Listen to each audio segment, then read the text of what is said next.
financial advisors tend to be SMEs. They tend to be small businesses. Yeah. And they've been impacted most negatively. See, at the last election, Scott Morrison was strong and he was right when he said Labor's 45% cut in emissions by 2030 was economy wrecking. He won. He defended mining and he defended heavy industry.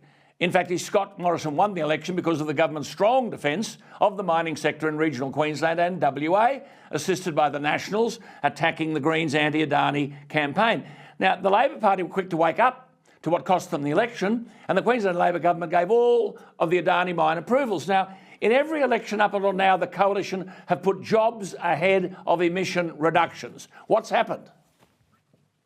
Well, look, what happened is that they then again abandoned their principles. They again sort of capitulated to the left.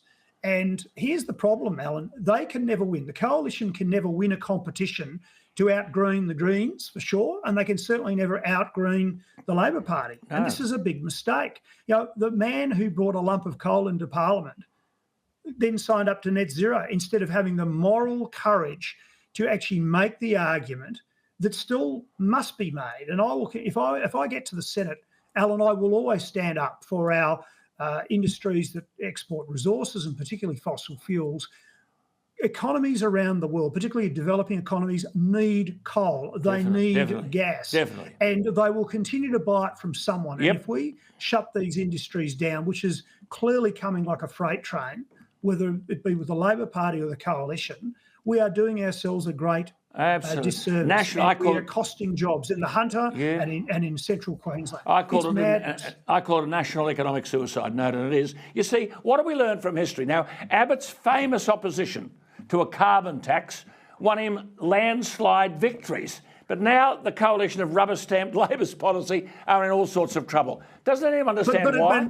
And it's not good enough. No. And that's the point. My point again, Alan, it will never be good enough because you know the Greens will always call for more and the Labor Party will always say that more should be done and, of course, use their usual political tactics where they just make these bizarre claims that nothing's been done. I mean, Australia, if you care about reducing emissions, Australia has done well. But, I mean, you know, why, for example, here's another example of the lack of courage of our political leaders.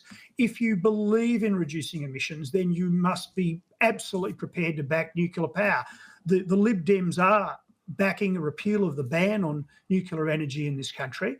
And Morrison had the opportunity only a few weeks ago. John Howard stood up and said in a speech or some points he was making that nuclear energy should be on the table.